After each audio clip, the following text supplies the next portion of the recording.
Shalom, Israel. First and foremost, I would like to give all praises, honor, and glory to Yahweh, Bahashem, Yahweh Shai, Bahashem, Rakah, Kodash, and a sincere salutations to the hopeful elect, the Tabernacle of David, you Akim pushing this truth to the four corners of the earth and all truth, faith, and sincerity. And also a healthy shalom to the few Akwath who are listening and learning. Lord's willing, this lesson be edifying. So I want to touch on this article from UK News, The Telegraph, which is entitled, Trump Could House Migrants in Military Bases Under Mass Deportation Plan. So we know that this is 2024, the hopeful year of Jacob's trouble. And it's looking like we're going to make it into 2025. And hopefully 2025 is the year of Jacob's trouble, because this migrant deportation that Trump has planned could be the catalyst to all hell breaking loose. Okay. So anyway, without further ado, it reads, Donald Trump is planning to use military bases to detain migrants to help him carry out deportation. Following Mr. Trump's sweeping election victory, his advisors have drawn up plans to implement the mass deportation which the president-elect made central to his campaign. The plans involve issuing a national emergency declaration at the border. On Mr. Trump's first day in office, insider sources told the Wall Street Journal. According to the newspaper, Mr. Trump's advisors believe this would enable them to use military bases for immigrant detention and military planes to help carry out deportation. They are also understood to think it would allow him to relocate Pentagon funds to pay for the construction of a wall on the border. The prospect of Mr. Trump's passing an emergency declaration reinforces his previous claims he has no problem deploying military and National Guard troops to achieve his deportation goal.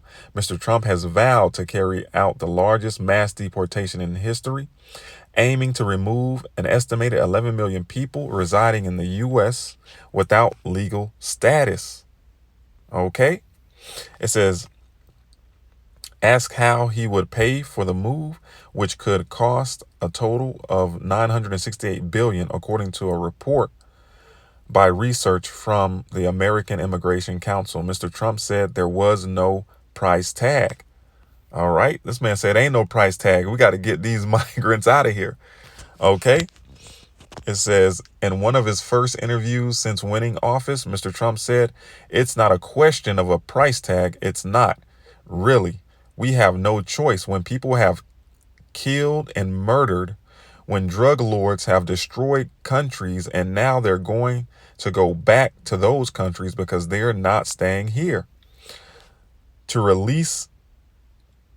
realize his vision, behind the scene talks began months before the election and have accelerated in recent days to address the policy changes required, the Wall Street Journal reported. So, hey, man, this man is deadly serious about what he's trying to achieve. Measures suggest, including slashing restrictions on immigration and customs enforcement, pursuing immigrants who enter the country illegally but who have not committed other criminal offenses, and fast-tracking cases through the courts.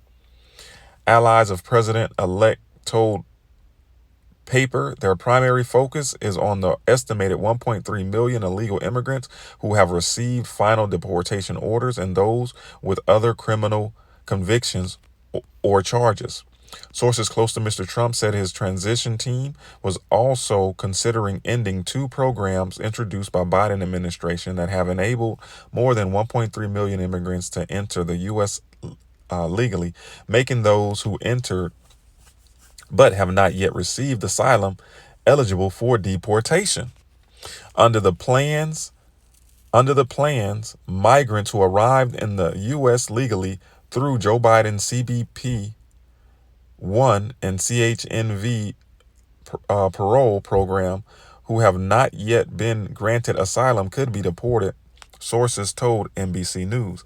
The CBP One App Entry program, introduced in January 2023, was designed to help control the number of migrants crossing the border illegally by enabling them to book appointments with immigration office officials through an app. So listen, so as you can see, man, hey, Trump is coming to make a splash, man. Trump is coming to make a splash.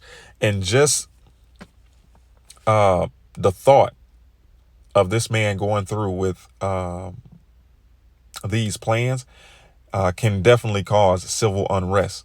And a lot of these migrants, man, if you think they're willingly going back to their countries without a fight or without issues, you have another thing coming, man. And this is further showing that the Heavenly Father is bringing sedition, bringing chaos, bringing judgment upon America, man, just like he's done in past kingdoms and empires. So this is Ecclesiasticus chapter 10, and I'm going to start at verse 14. It reads, "The Lord out of one hath cast down the thrones of proud princes and set up the meek in their stead. The Lord hath plucked up the roots of the proud nations and planted the lowly in their place." And is not America the most proudest nation on the face of the earth? All right. No other nation prouder, no other people prouder than the Edomite. Plain and simple. So the Heavenly Father is known for bringing down empires, man. Okay. And it says, and planted the lowly in their place. And who's lower than you tribes, you so-called Negroes, Latinos, and Native Americans? All right. In this kingdom, we're considered the lowest of the low. We're considered the reason for all the problems that this man has in his empire. He puts the blame on all of us. Okay. Matter of fact, Yahweh Bashim Yahushua likened us to worms. This is Isaiah 41 and 14. "Fear not, thou worm Jacob." All right. And who is Jacob? Jacob's name was changed to Israel. He's the forefathers of the 12 tribes of Israel. Okay. One of the forefathers. It says, "Fear not, thou worm Jacob, and ye men of Israel, I will help thee, saith the Lord out of one, and thy Redeemer, the Holy One of Israel." Okay. So this is the Heavenly Father's movie, man. And he's bringing down America, Babylon the Great, strategically and perfectly, man. All right. This is beautiful. All right. So back to Ecclesiasticus 10 and verse 15. "The Lord Yahweh Bashim Yahushua hath plucked up the roots of the proud nations and planted the lowly in their place. The Lord Adawan overthrew countries of the heathen and destroyed them to the foundation of the earth." And that's what's about to happen to America, Babylon the Great, man. Okay. "He took some of them away and destroyed them, and hath made their memorial to cease from the earth." Right. Hey, the Heavenly Father can delete an empire to the point where there's no remembrance of it. All right. But after America is destroyed by intercontinental ballistic missiles in this Third World War, it's going to be a memorial for forever. Okay. As a reminder to all the nations what happened to the nations that touched the apple of his eye, his chosen people. Okay. And that his name will be remembered forever. So beautiful times, man. Beautiful times. This is what did I want? Second Ezra, I believe it's 6 and 7. And it reads, "Then answered I and said, What shall be the parting asunder of the times? Or when shall be the end of the first and the beginning of it that followeth?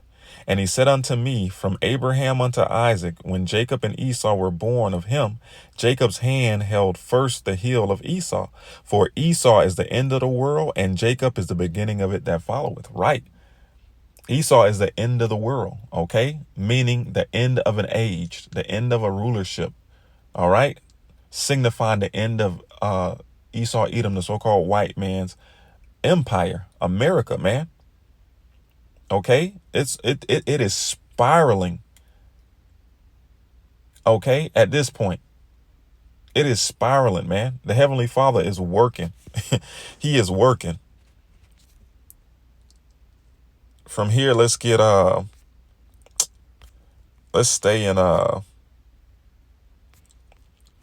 Ezra 6. Let's jump down to the 18th verse. It says, and it said, behold, the days come that I will begin to draw nigh and visit them that dwell upon the earth. And how does the Heavenly Father visit? With judgment, storms, tempests, pestilence, sedition, death. Okay? And I will begin to make inquisition of them, an investigation, an intense investigation. Okay? What they be that have hurt unjustly with their unrighteousness, and when the affliction of Zion shall be fulfilled. Right. And the affliction of us tribes are almost fulfilled. All right. It's almost time for us to rest with Yahweh Ba'ashim Yahushua. Our bid is up.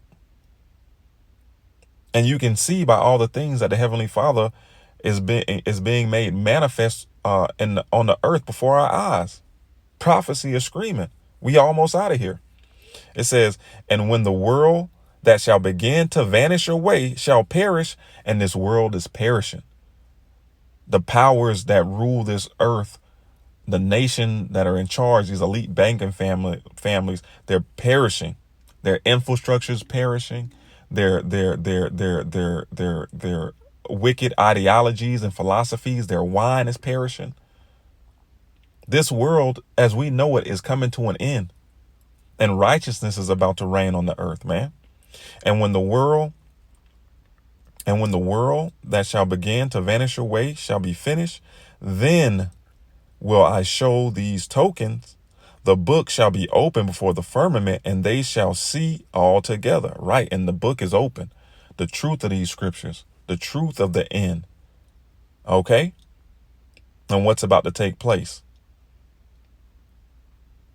The Heavenly Father is working, man. He is working. So let's jump down to, you know what? Let's just keep 22. It says, and suddenly shall the sown places appear unsown. The full storehouses shall suddenly be found empty, going into a famine, which is also coming. And the trump shall give a sound, which when every man heareth it, they shall be suddenly afraid. At that time shall friend fight one against another like enemies, and the earth shall stand in fear with those that dwell therein, and the springs and the fountains shall stand still, and there shall be 3 hours they shall not run. Whosoever remaineth from all these that I have told thee shall escape and see my salvation and the end of your world. Right. The elect, man. The hopeful elect. We're going to make it through the fire. We're going to make it through all the judgment and the horror that the Heavenly Father is about to bring on this earth, man. Adawan Ratazar, we be of that number. Okay. But hey, man, things are intensifying, and we're going to see what happened the day that Trump gets sworn in, man. If he's going to hold fast and hold steady to what he promises. And if he does, man, the uproars and the sedition and the chaos that will come of it, man, it ain't no telling, man. Beautiful times, man. Shalom, Israel. Wa abad babal.